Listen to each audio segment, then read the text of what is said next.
Hi folks, welcome to our I think 12th videocast, and oh god, it might even be 70 podcast.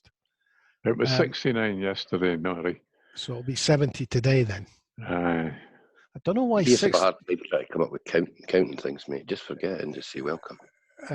Well, I'm thinking 69 stuck in my head for some strange reason. Can't think why. Yeah. No idea why. Well, today we're going to go with three subjects. One, Lesley Riddoch wrote an interesting article in the National today. We're going to discuss what is a different view on what has been happening in the opposition to the Tory government. We're then going to have a chat about airports. And finally, we'll have a quick word about Nicola Sturgeon's press conference today.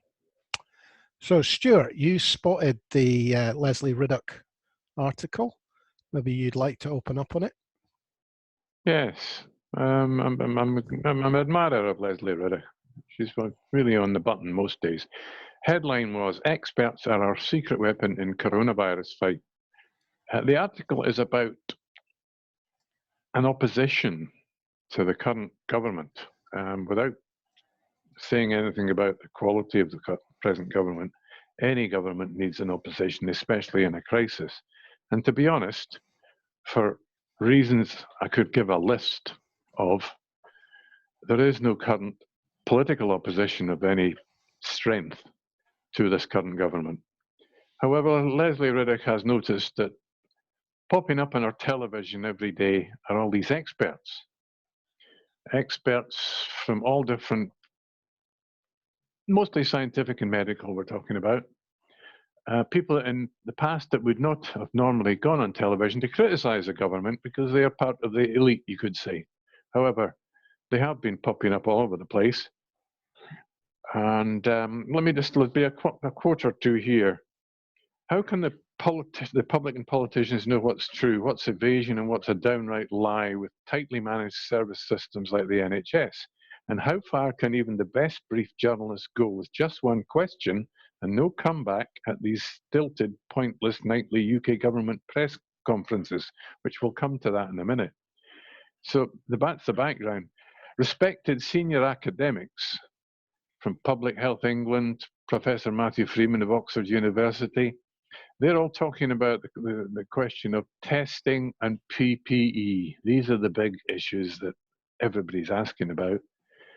Now, if I refer to the press conferences, the Scottish one's the same, to be honest, but at least you get a genuine answer from Nicola Sturgeon. The number 10 one is just a load of rubbish. There's very few questions, and every question that's asked, they just get an evasion. But you certainly, and the journalists, even if they wanted to, can't go back and say, well, you didn't answer my question, Minister.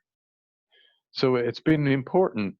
And let's see if there's another bit worth putting in there. I think just to sum up, when we can discuss this in a minute, but just to sum up, I don't think there's an argument. This is going on. It is the only opposition that's of any value. Nicola Lesley Riddoch finishes up. She's saying, here's a message from a grateful public. When this is all over, don't stop. She's suggesting, like, don't stop. These are we would have called them professors. What was the other slang version for professor? I don't know. Anyway, I mean, experts. When this is all over, don't stop. Don't retreat back into no comment. Don't leave the public guessing where the truth lies. Don't be passive when systems are evidently unfit for purpose. Clipe is a good Scots word. Help. Stay engaged. You may never get a round of applause on doorsteps at 8 o'clock tonight, but the public appreciates your newfound outspokenness. And I have to agree with her. Jimmy. Yeah, I'm slightly different. I think it's a bit naive to expect any opposition, given that you're slap bang in the middle of a crisis. You get opposition asking questions, but when you've not got a parliament to ask them in, where do you ask them? When the Labour Party is slap bang in the middle this week telling us who's their new leader. So nobody for the front bench is really going to be commenting. All we've had is Jeremy and John McDonald doing their last hurrah, so to speak. I'm not a massive fan of every news outlet having their pet expert. I think Robert Peston made an assay's sale last night when he let the assistant clinical director of England tie him in knots when he actually had the boy Amuse straight in the yourself, guys. crosshairs. He had him straight in the crosshairs last night, and then made a pig's ear of it by actually being factually incorrect. I think we're now at a point where the politicians won't answer questions honestly. They know how badly they've messed this all up. They know that testing is a major issue, and they're now prepared. Well, as Matt Hancock and what have you, they're prepared to lie blatantly, Stuart. They're prepared to tell anything, say anything to anyone, and they're not that fussed when they get caught out. You know, we've had a health minister lying about numbers of tests. We've had them, 2 weeks anyway, of telling us that they're going to get to 10,000 tests, then 25,000, then 250,000, and they've not got to 10 yet. I think they maybe got to it once, or they maybe got to within a couple of hundred of it. I watched that interview last night. It was gripping. Aye, it was. But he had the guy absolutely wound up, Stuart. He had him wound up and getting all on Leeds United, and actually he got a massive admission when that guy turned around and said testing is a sideline. That's not right. to anybody else. Well, that was the point. I watched it from the beginning. The woman that was hosting it, she was pretty good. From about halfway through, this expert was falling all over the place. You could see him struggling. And the interviewer, given that it's all remote, people interviewed from home, it was difficult for her to stop him in his flow. But you're right. By the time he was in difficulty, but by the time Peston actually came on, which was only at the end of the interview, he gathered himself up and was ready just to tell lies. Yeah, I think it's worth. I think my position. Just before you come in, Norrie, there was one last thing about all these official experts telling us lies. There is still the big question. I saw Jeremy Hunt, who's now become a bit of an opposition within the Tory party. He said yesterday on the BBC that the herd immunity policy was actually an official policy. Up to now, that's been denied. It was thrown away and that explains why testing is such a mess and why the ventilator system is such a mess, doesn't it? Well, I mean, to go back to the subject, sorry I had to duck out there, by the way, guys. To go back to the idea of the experts, the problem with experts is the problem that you have with different political parties. Different experts, given the same information, will come to different conclusions. Yeah, and they've all got a vested interest in coming to certain conclusions. Yeah, and and quite often an expert who gets it wrong then blames the data he was given. So while they are, in Lesley's view, the only opposition, they're not without fault. I think what I'd like to say, I have to say, I've been really impressed. Okay, I'm biased, but I've been really impressed with the way Nicola Sturgeon's done it. She's stood up there to take the flak and brought in her various experts, one of them being an MSP, Jean Freeman, to go into slightly more detail in areas. But she's taken responsibility here. My problem with what's happening with the Westminster government is they look like they're relying on the experts to take the flak as well. Yeah, they are, absolutely, Norrie, they are. They do not want to be stood at that lectern answering questions.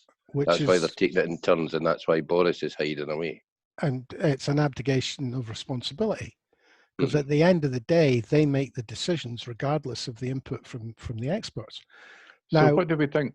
Whether the herd immunity thing was ever a policy, I'm not sure. You I'm need sure, to go and look at that interview. well, Aye, but I'm sure it was Jeremy Hunt discussed. doesn't speak for the Tory party anymore. No, Jeremy Hunt I is an saw the interview. ex-minister, and frankly, is busily trying to stir the crap. He's also trying to make sure that any of the crap that he stirs does not hit him when he was health minister for many, many years. Yeah, but don't forget, he is chair of the health committee. Now, if the MPs are not sitting in the Commons, the chair of the committees, or the chairs of the committees, are the best you can hope for from within Parliament, as to question what's going on. His main interest is making sure that nobody remembers he was health secretary that overseen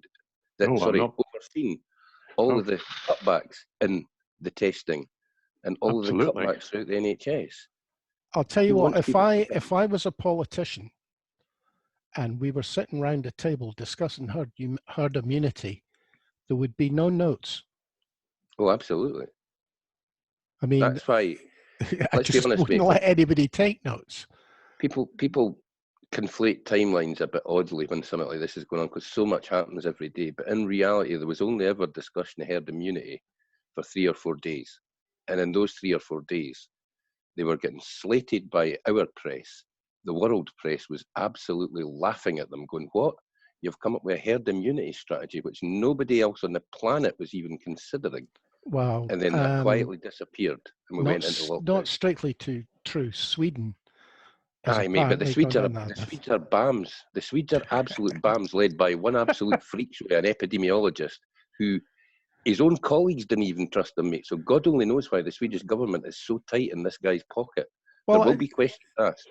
The other thing, guys, is we're just going to take longer with suppression to get to herd immunity than just letting everybody die to get there.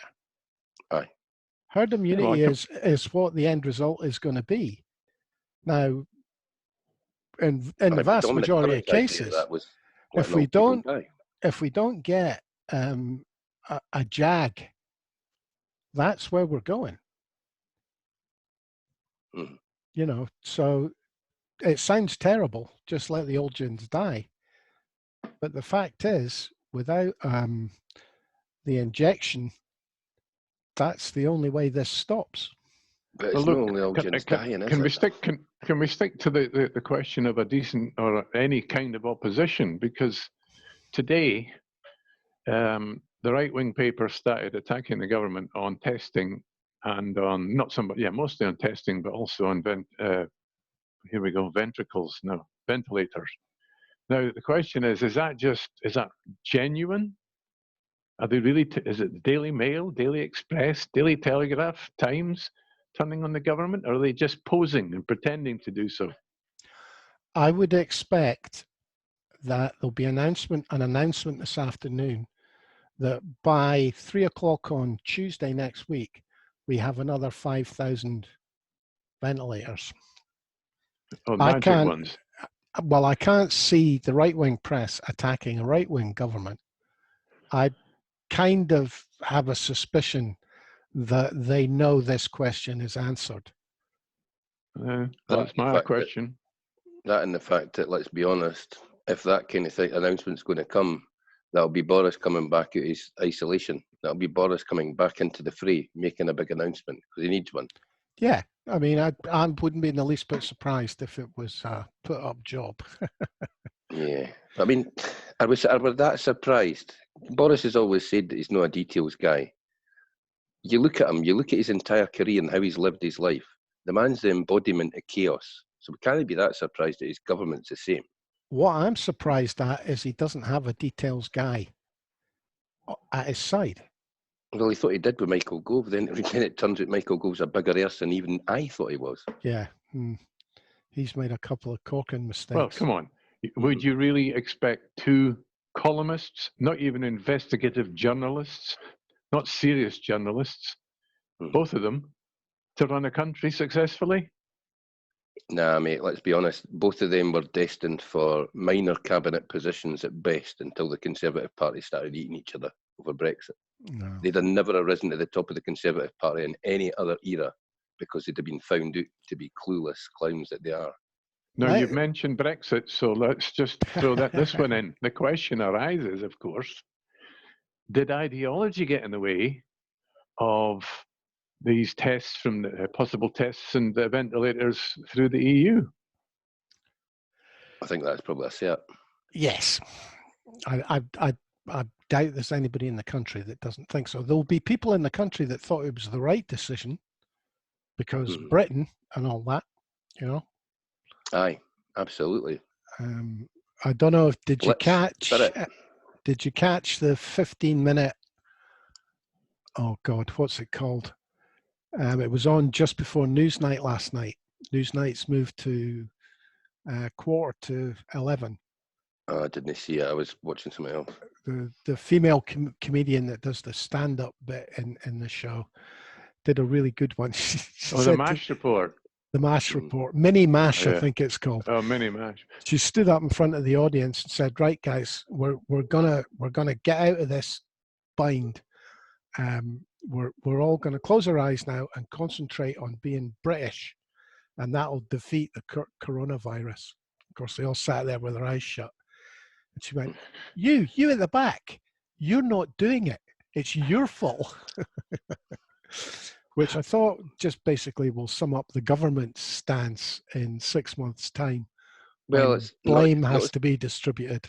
Aye, well, it's noticeable how just how hard the right-wing American press are following the Trump line. That it's all the Chinkies' fault. It's all the Chinese fault because they didn't tell us about it. They didn't tell us how serious it was. I'm sorry, Donald. You stood up and said there are 15 cases in America and this will just go away. That was only a fortnight ago that he said that. The brass neck of that man, I just can't believe. And there's a news station, Fox News, hangs on his every word. And every time he flips, they find excuses.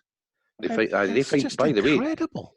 The mental gymnastics of the people at Fox are remarkable given how stupid they sound when they open their mouths. Well, like you say, they manage to flip. They flip beautifully. Every time he flips, they flip even better. Oh, please, Jen, please, guys, can we just leave America out of this for a bit? We spent years moaning about Trump. Can we? Oh, here, move on to. Just before that, I have to eat my words for a second. Okay. No, if you're going to talk about America, no. Okay, quite right. You just banned us. Right? So you didn't get to ban us and do what you want. Okay, I've not changed my mind now. Right, okay. Let's move on to Nicola Sturgeon's presser today, seeing as we've been talking about the politics of Westminster. Interesting. She gave out a lot of information as usual. But Stuart, you mentioned the point about the journalists not being able to ask a follow-up question. Mm-hmm. Did you notice today when she made what looked like a mistake, when she was talking about the new way of looking at the death statistics and the fact they were going to bring in the Register of Scotland statistics, she mentioned a laboratory, and then 3 journalists, one after the other. First journalist asked the question, who's the laboratory, what happened? She kind of went into a long explanation and didn't mention the laboratory during that explanation. The following journalist asked the same question, and then a third journalist asked the question. So they do have the opportunity to push if they're prepared to give up their own special question. Well, yeah, and if you've got enough journalists, whereas number 10, you get about 4. And that's true. There was about 14 here, so you're right. That was a good point to make, Norrie. Yes, because I don't think it's a serious mistake. I think she did in the end explain what is going on about the deaths, and it was all she did say. She kind of forecast it last week, and when you think about it, we discussed it last week. The record of the deaths that have been announcing up to now have been pretty limited. Somebody did make a terrible boo-boo in the last few days about the number of deaths and said that there were other deaths that they wouldn't be able to collect until 28 days later. And I thought, that's about... No. The families, you get 28 days to register a death if you're a member of the family. Right. So you get the death certificate, you go into the registrar's office. It might be 14 days. I can't remember. It's been a while since I had to do it. But you get time to register the death if your dad dies, your mum dies, or whatever. But you must register it. So you take the death certificate and you register the death. Now, if there's been a delay in that happening, that would explain deaths in the community not being up to date, not being in the last 24 hours. Yeah. I'm presuming that they're trying to find a way to get those figures in a timely fashion. Well, there's going to have to be a review afterwards, because even right from the start of this crisis, some people's deaths were being on the certificate was pneumonia. Now, yes, they did die of pneumonia, but the pneumonia was brought on by the coronavirus. Well, but that's a doctor's decision. Do we know this? This is anecdotal stuff that's floating around. There's no actual records of that anywhere, as far as I've seen or read. It's just people have said it. I think the Scottish government have been pretty much open about how people have been dying. But it is a general thing that frequently happens with people, especially with respiratory problems, that quite often you get pneumonia and that's what kills you. Rather than that. Mm-hmm. I would imagine that they can instruct the doctors if coronavirus was a contributing factor to put that on the death certificate. I would imagine that, but perhaps not. Anyway, yes. I don't think it was this little topic has allowed us to actually say, yes, Nicola Sturgeon's press conference, it was impressive. One or two minor mistakes.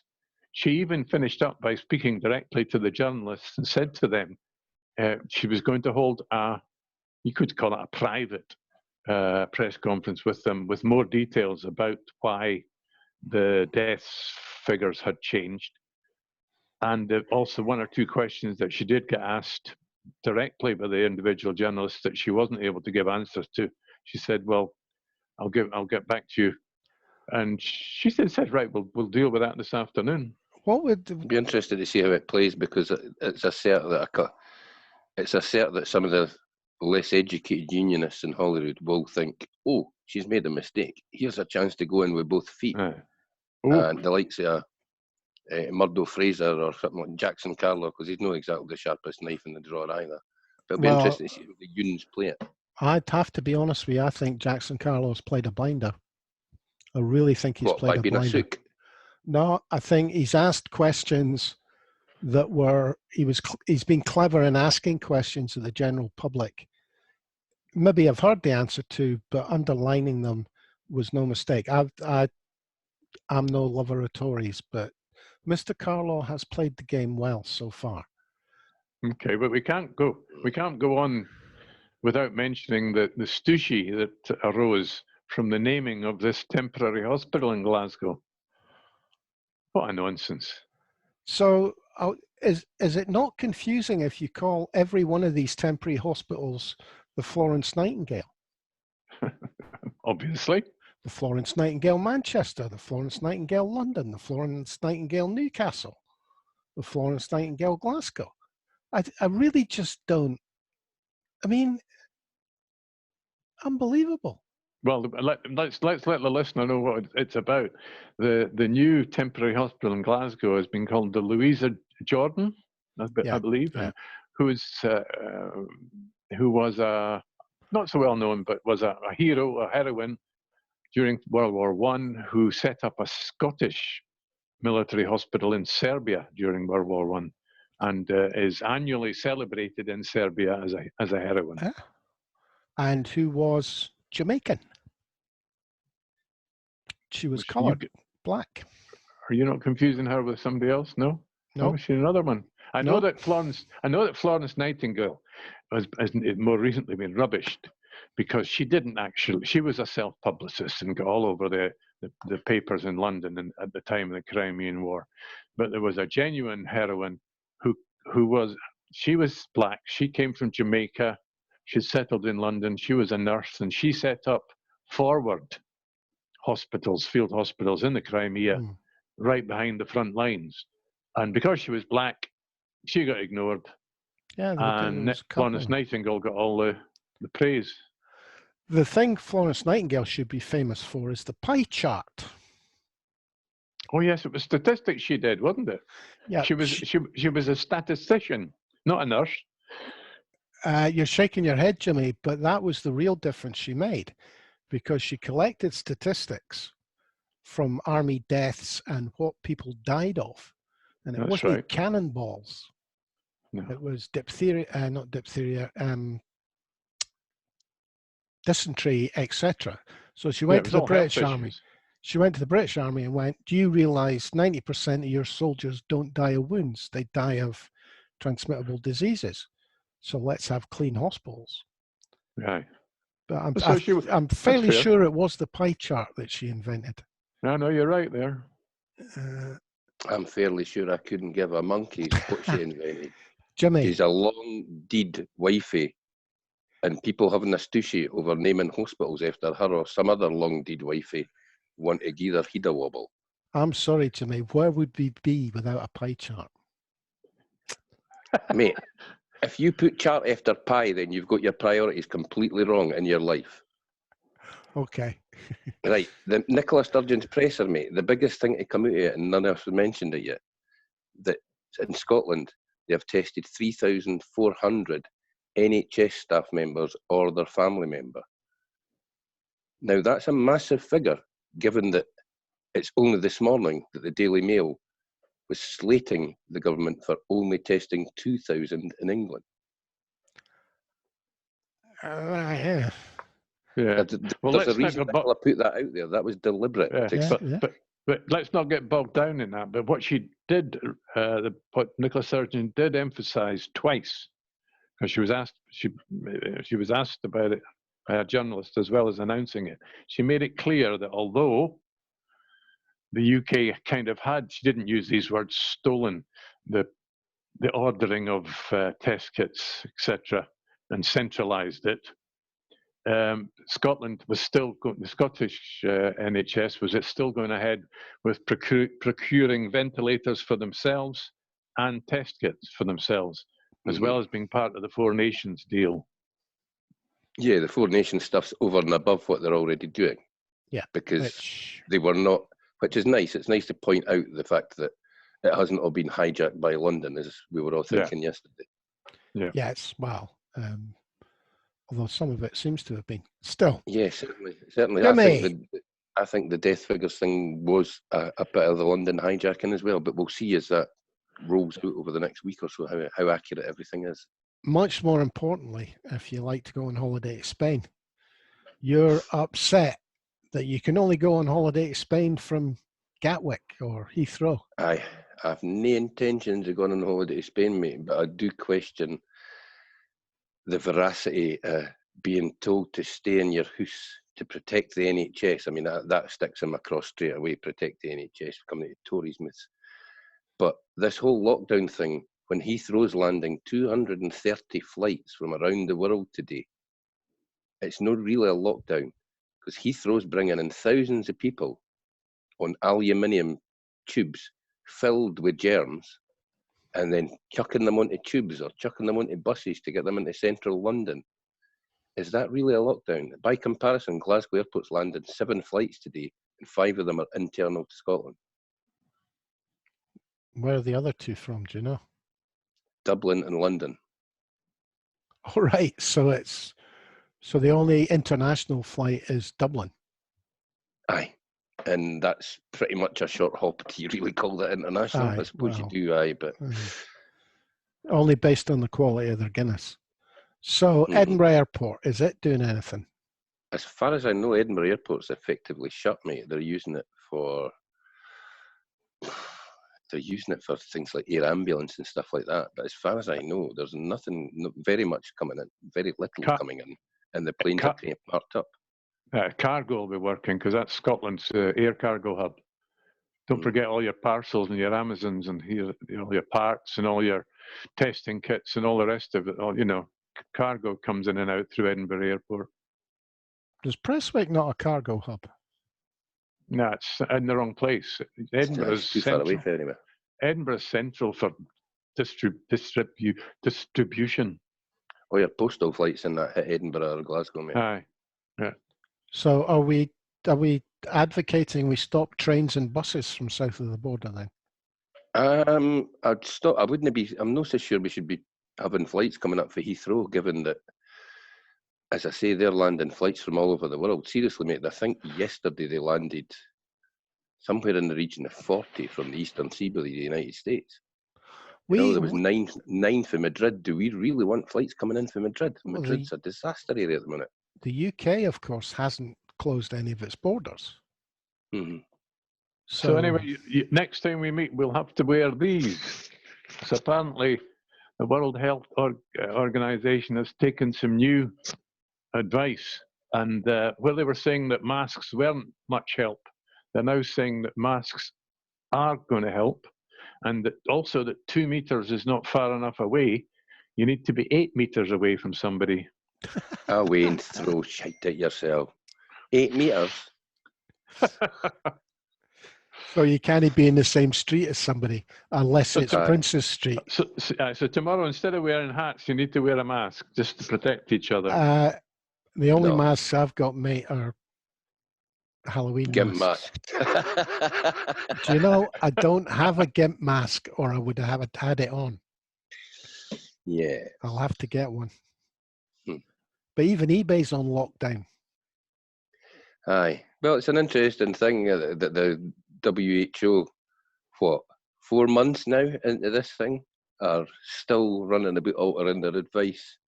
You've got to wonder if whoever gave them the advice has just massive shares in a company that makes masks, of course. Oh well, but okay, I think that their reasoning is, of course, that they've done a lot more deeper testing as a result of China. Well, I did see an interesting chart yesterday that the 3 lowest countries who were lowest on the chart, i.e. had kept a lid on coronavirus best, were all countries where people wore these masks as a matter of course. Hong Kong, Taiwan, and South Korea. Yeah. Or Singapore as well, maybe. Well, I think it was Taiwan. But, it was interesting. So Michael Jackson would have been all right if he hadn't faked his own death, then, eh? Faked his own death. Where does he live? Faked his own death. Where did that come from? Sorry, mate, I didn't believe Michael's deed. I think he's away fiddling somewhere else again. I think he's running a park for a fun park for under 10s. For Wayne's. An orphanage in Romania. Oh, nasty. Oh, aye, that smarts a bit. So, anything else today, guys, that caught your eye? Not particularly. I think it'll be interesting to see, as I say, how the death figures will pan out, because I think people will try and use that as an excuse. That's going to be something that may be used to put down the Scottish Government. I think over the next few hours, you'll get a couple of quotes for your usual rent-a-gob unionists saying that, the Scots were lying about their figures to massaging their figures or whatever to make things look better. Well, I have to say, I think she's protected her back well when it comes to the press, because she mentioned that this special press briefing to explain why the figures were as they were and how they were going to change. And it's maybe a lesson that's been well learned, because quite often you completely disarm them by telling them the truth. Absolutely, aye. It's a great way to go, and the fact that they can, pop in. You can ask as many questions as you want. If I've not got the answer, I'll get the answer for you tomorrow at tomorrow's briefing. It's a good way to do it. Okay, guys. Thank you. That was quite an interesting one today. Stuart Lockhead, Jimmy Hutton. I'm Norrie Stewart. Thanks for listening, folks, and watching. Those of you that can stand. Jimmy, you need to get your glasses on. You look like the odd man out. Those of you that can stand to look at us. Well, that's the real reason, Norrie, that I shaved my head. I was horrified when I put my glasses on last week and looked like I'd eaten a small Michael Gove. So I don't think so. Okay, Thanks folks. for having me on, Norrie. Cheers for now, guys.